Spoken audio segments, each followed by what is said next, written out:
What if the one person who understood you best was the one you were never meant to love? Ethan never thought his life would shift because of quiet conversations after dinner. He lived in a small condo in downtown Chicago with his wife, Emily. Their marriage looked fine from the outside. They both worked long hours. They paid their bills. They posted smiling photos online. But inside the apartment, silence often filled the space between them.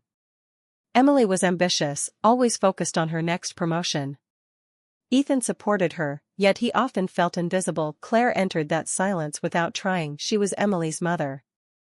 Confident, graceful, always dressed in soft colors. She and her husband, Robert, had been married nearly 30 years. They lived in a peaceful suburb outside the city. When they visited, Claire brought homemade desserts and stories from her garden. Robert brought loud jokes and strong opinions. At first, Ethan only saw Claire as family. Nothing more. But one evening changed the tone. It was Emily's birthday dinner. Everyone sat around the table. Claire spoke about a painting class she once wanted to take when she was younger. Robert laughed and said, "You would have quit in a week." He meant it as humor. Claire smiled politely. Ethan noticed her fingers tighten around her glass. After dinner, Emily answered work emails. Robert watched television. Claire carried plates into the kitchen. Ethan followed to help. "You didn't have to give up that class," Ethan said quietly. Claire looked surprised. "It was a long time ago. But you still think about it." She paused. "Some dreams don't leave. They just get quieter." Something in her voice stayed with him. From then on, their talks grew longer. They spoke about small things at first: music from the 90s, favorite cities, books half-read. Claire loved novels set in coastal towns. Ethan loved history podcasts. They found comfort in those simple exchanges. Emily didn't notice. She was busy building her career. Most nights she came home tired. Ethan tried to talk, but she often said, "Can we do this later?" Later rarely came. One Saturday afternoon, Claire called unexpectedly. "I'm in the city," she said. "Robert had a golf tournament. I thought I'd explore." Ethan hesitated before offering, "I can show you around." They met near Millennium Park.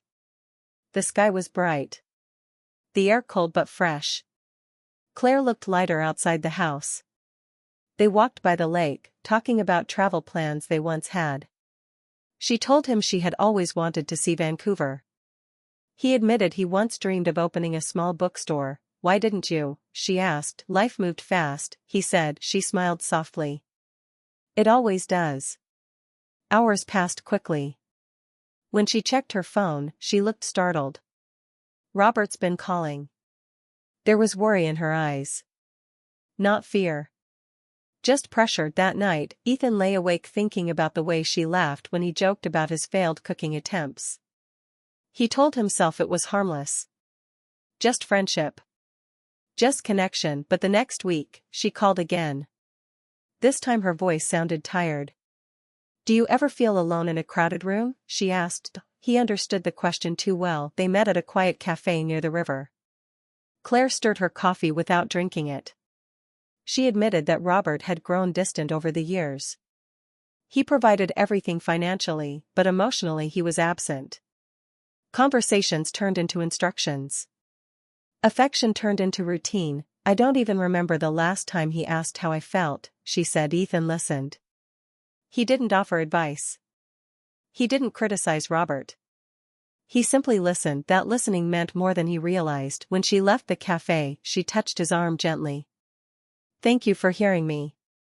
It was a small touch. Yet it lingered. Back home, Emily mentioned a possible job offer in Seattle. "It's a big step," she said. "We might have to move." Ethan felt a strange mix of fear and distance. Instead of excitement, he thought of Claire's smile by the lake. Days later, Claire invited him to see her garden. Robert was away again. The backyard smelled of fresh soil and spring air. Claire showed him the roses she planted herself. She spoke about how she once imagined opening a flower shop. Her eyes shone with a spark he hadn't seen before. You still could, Ethan said. She laughed softly. At my age? There's no age for starting. She looked at him in a way that made his heart race. Not inappropriate. Not planned. Just intense. Clouds gathered. Rain began to fall suddenly. They ran toward the porch, laughing like teenagers caught in a storm. Water soaked Claire's hair. She looked younger, freer. For a moment. They stood close under the small roof. Too close. Neither moved. The rain fell harder. The world outside blurred. Ethan felt the weight of what was happening. This wasn't just support. It wasn't just kindness anymore. Claire stepped back first, breath unsteady. We should go inside, she said, but the air had already changed. That evening, Robert returned earlier than expected. Ethan left quickly, heart pounding. He drove home in silence, questioning himself. He loved his wife. He respected Claire. Yet something had shifted beyond logic. Later that night, his phone buzzed. A message from Claire. Thank you for today. I haven't laughed like that in years. He stared at the screen. He knew replying would mean stepping deeper into something fragile and dangerous. After a long pause, he typed back. You deserve to laugh more. He set the phone down, but sleep didn't come. Across town, Claire lay awake beside Robert. The room felt colder than usual. She replayed the afternoon in her mind. The rain. The closeness. The look in Ethan's eyes. Neither of them had planned this, neither of them had named it, but something had begun, and once certain doors open, they rarely close the same way again. When does comfort turn into betrayal? Claire tried to convince herself it was nothing. Just conversation. Just kindness. But the morning after the rain, she woke with Ethan's words still echoing in her mind. You deserve to laugh more. No one had said something like that to her in years. Not in a way that felt real. Robert was already dressed for work. He barely looked at her as he grabbed his keys. I'll be late, he said. Don't wait up. The door closed. Silence filled the kitchen. Claire stood there, holding her coffee, feeling the weight of her choices pressing against her chest. Across the city, Ethan stared at his phone during a meeting. He tried to focus on numbers and charts, but his thoughts kept drifting. He knew he was crossing into dangerous territory. Claire wasn't just anyone. She was family. She was married. And he was too. Emily texted him that afternoon. Dinner with clients tonight. Don't wait up. Another evening alone. Without thinking too much, he typed Claire's name. Are you okay today? She responded almost instantly. I don't know. That was all it took. They met at a quiet park near the lake. The wind was strong. The sky gray again, like it understood the mood between them. Claire wore a long coat, her hands tucked into her pockets. I shouldn't be here, she said softly. Me neither, Ethan replied, but neither moved. She spoke first. I've spent so many years trying to be the perfect wife. The perfect mother. I don't even know who I am anymore. You're still you, Ethan said. She looked at him, eyes glossy. Am I? Because when I talk to you, I feel alive. And that scares me. The truth hung between them. He stepped closer. Not touching. Just close enough to feel her presence. This wasn't planned, he said. I know.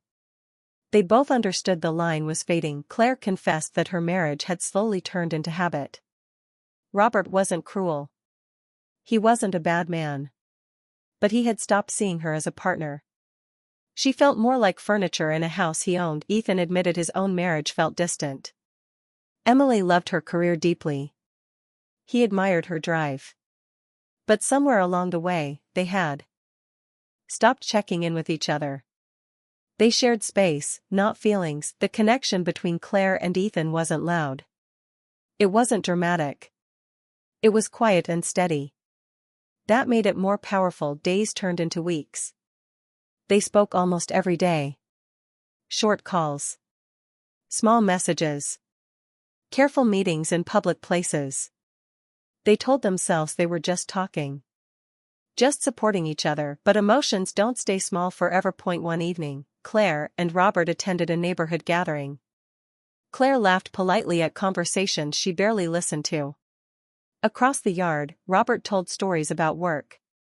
He didn't notice how far away she felt. Her phone buzzed in her purse. Thinking of you. Ethan had written. Her breath caught. For the first time in years, she felt chosen. That night, she barely slept. Guilt mixed with excitement. Fear mixed with hope. The next morning, Robert surprised her. We should take a trip, he said suddenly. Maybe Florida. Claire blinked. Why? Just because, he shrugged. She realized he sensed something changing. Maybe not the truth, but the distance. Later that day, she met Ethan again. This time at a small bookstore downtown. They walked slowly through the aisles. She picked up a novel about second chances. He smiled. Do you believe in those? She asked. I want to, he said. They sat in the reading corner, knees almost touching. The world outside felt far away. I don't want to hurt anyone, Claire whispered. Neither do I. But we already are, she said. That was the first time they admitted it. The moment stretched. His hand brushed against hers. She didn't pull away. It wasn't dramatic. It wasn't reckless. It was quiet and intentional, and that made it real. Then everything shifted. As they stepped outside the bookstore, Ethan noticed someone standing across the street. Robert. He wasn't shouting. He wasn't angry. He just stood there, eyes fixed on their joined hands. Claire felt the blood drain from her face. Robert walked toward them slowly. Each step heavy. Each second loud. He stopped a few feet away. His eyes moved from Claire to Ethan. So this is what's been happening, he said calmly. No one answered. Claire tried to speak. Robert, it's not, don't, he interrupted gently. Not harsh. Just firm. The quiet hurt more than anger would have. Ethan stepped back, releasing Claire's hand. The distance suddenly felt cold. Robert looked at Claire for a long moment. 30 years of shared history sat in his eyes. Are you unhappy? He asked. Claire's throat tightened. She couldn't lie anymore. Yes, she whispered. The word felt like breaking glass. Robert nodded once. I see. He turned and walked away without another word. Claire stood frozen. The city noise returned around them, but everything felt distant. Ethan felt his chest tighten. Claire, she closed her eyes. It's done, she said quietly, but it wasn't done. It was only beginning, because secrets can hide for a while, but once they are seen, nothing stays the same, and now, the truth was out in the open, waiting to tear everything apart. ***, how do you explain a love that was never supposed to exist? The morning after Robert saw them, the house felt different. Claire stood in the kitchen, staring at the clock, waiting for something to explode. But Robert did not yell. He did not accuse. He moved slowly, calmly, as if every motion required effort. Are you in love with him? He asked at last. The question was direct. No anger. No drama. Just truth. Claire felt her chest tighten. She could lie. She could protect what was left of her marriage. But she was tired of pretending. I care about him, she said softly. Robert's jaw tightened. After 30 years, this is how it ends? Tears filled her eyes. It didn't end yesterday. It's been fading for years. Silence settled between them. Heavy and painful, Robert looked at her like he was seeing a stranger. Why didn't you tell me you were unhappy? I tried, she whispered. You stopped listening. The words cut deeper than shouting ever could. Across the city, Ethan faced his own storm. Emily stood in the living room, arms crossed, phone in her hand. Her father had called her late the night before. Is it true? She asked. Ethan couldn't hide it. Yes. Her eyes searched his face. With my mother? He nodded once. Emily let out a slow breath. Not rage. Not tears.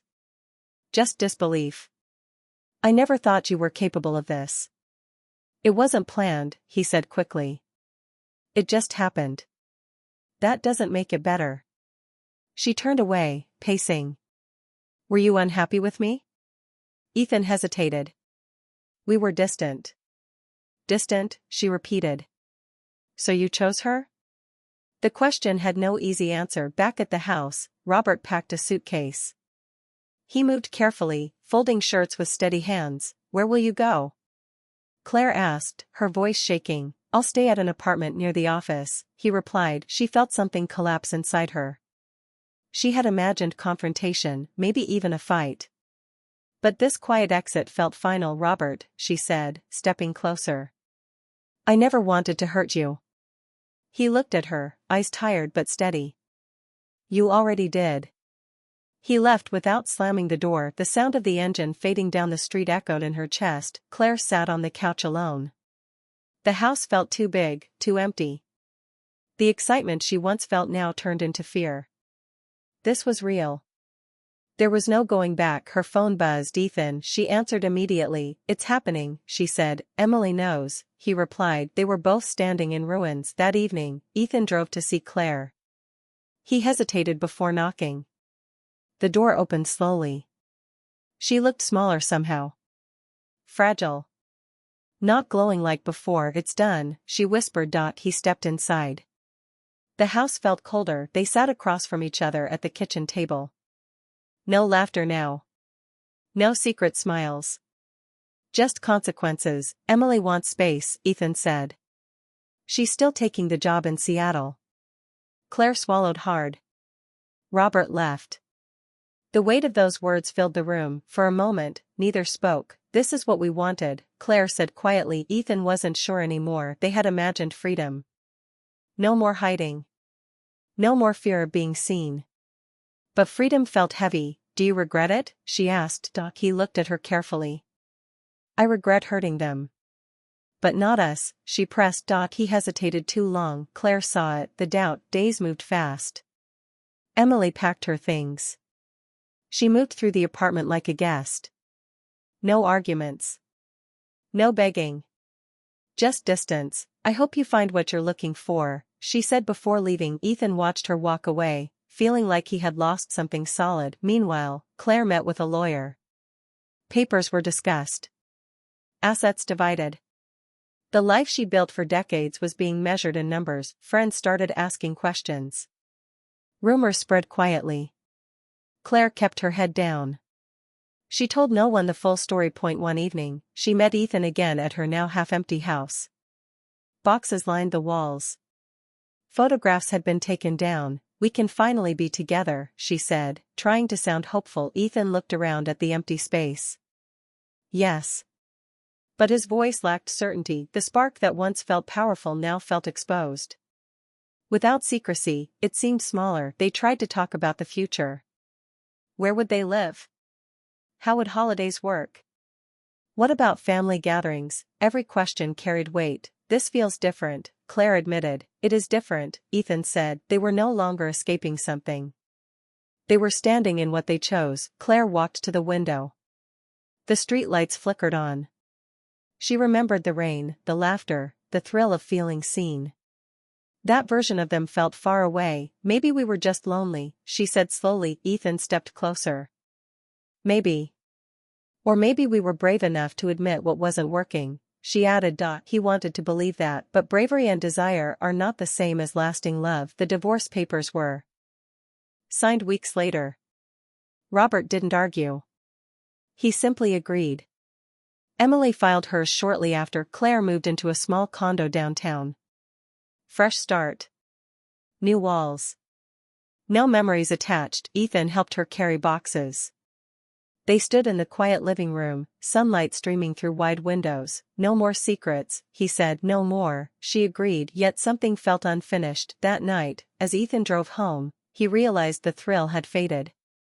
What remained was reality, and reality asked harder questions. Were they in love, or had they simply found comfort in each other's loneliness? Claire sat alone in her new condo, staring at the city lights. For the first time since everything began, she felt unsure. They had chosen each other, but choosing is only the beginning, and neither of them knew if it would be enough. Was it love, or just two lonely hearts trying to escape their own silence?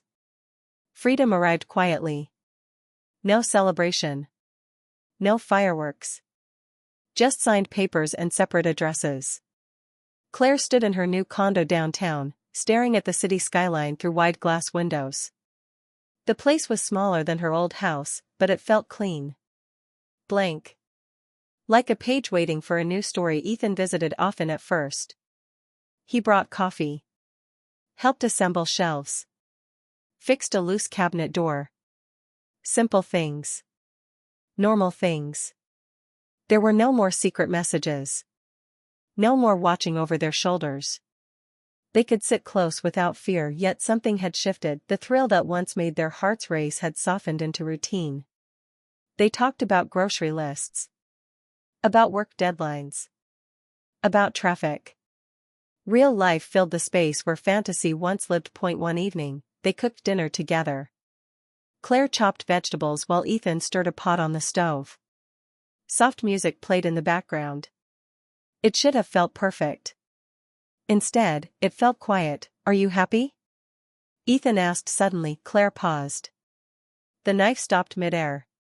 She had asked herself the same question many times but avoided answering it. I'm calmer, she said carefully. That's not the same, he replied. She gave a small smile. No, it's not. Across the country, Emily had settled into her new job in Seattle. She rarely called. When she did, the conversations were polite and short. Ethan sensed she was rebuilding her life without him. The realization hurt more than he expected. Robert, too, had adjusted. He moved into a modest apartment near his office. He started attending community events. Claire heard through mutual friends that he seemed different. Quieter. But steady. Life was moving forward for everyone. One afternoon, Claire ran into Robert at a bookstore. The air between them felt strange but not hostile. They stood awkwardly for a moment before speaking. How are you? He asked. I'm okay, she replied. He nodded. I hope you find what you were looking for. His tone was gentle. Not bitter. That kindness shook her more than anger would have. When she returned home, she felt unsettled. She had expected to feel certain by now. Certain that leaving had been right. Certain that love had guided her. Instead, she felt unsure. That night, Ethan arrived with takeout. He sensed her mood immediately. What happened? He asked. I saw Robert, she said. Ethan stiffened slightly. And? He looked peaceful. The word lingered. They sat on the couch in silence. Do you miss him? Ethan asked. Claire thought carefully. I miss who we used to be. I miss the history. The comfort of knowing someone for decades. Ethan looked down at his hands. He understood. He missed parts of his old life too. Not the distance, not the quiet dinners, but the simplicity. Maybe we confused being understood with being in love, Claire said softly. The sentence landed between them like a final test. Ethan felt his chest tighten. He had loved the way she listened. The way she noticed small details. The way she made him feel seen. But was that enough to build a future? Days passed with an invisible tension growing. They tried to ignore it. They went to movies. Walked. By the lake. Shared quiet mornings with coffee. But each moment carried an unspoken question. One evening, as the sun set behind the buildings, Claire stood by the window. We started in chaos, she said. Maybe that shaped everything. Ethan stepped beside her. Do you regret us? She turned to him. I don't regret honesty. I regret the hurt. He nodded. That was true for him too. But do you see forever with me? She asked. The question was simple. The answer was not. He searched his heart. The excitement had faded. What remained was respect, care, and shared experience. But forever required something deeper. Something steady and rooted. I don't know, he admitted. Claire closed her eyes briefly. The honesty hurt, but it also felt freeing. I don't know either, she whispered. For the first time, they allowed themselves to see the truth clearly. Their connection had grown from loneliness. From longing. It had been powerful because it filled empty spaces. Now those spaces were different. A week later, they met at the same park where everything once felt electric. The wind was calm. The sky clear. They walked slowly along the water. Maybe we were meant to wake each other up, Claire said. Not build a life together. Ethan felt tears in his eyes but did not look away. You changed me, he said. You made me realize what I was missing. And you reminded me that I still had a voice, she replied. They stopped walking. There was no anger. No blame. Just acceptance. They hugged gently. Not as secret lovers. Not as rebels against their past. But as two people who shared a chapter that shaped them. I hope you find real happiness, Ethan said. You too, Claire answered. They stepped back and then they walked in opposite directions. Months turned into years. Claire focused on herself. She took that painting class she once gave up. She traveled alone to Vancouver, finally seeing the ocean she had dreamed about. She learned that independence felt different from romance. It felt steady. Ethan started therapy. He rebuilt his life slowly. He learned to speak openly in relationships instead of letting distance grow. He accepted that love requires more than emotion.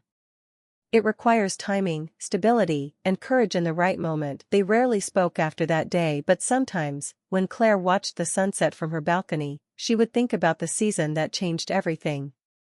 She didn't feel shame. She didn't feel pride.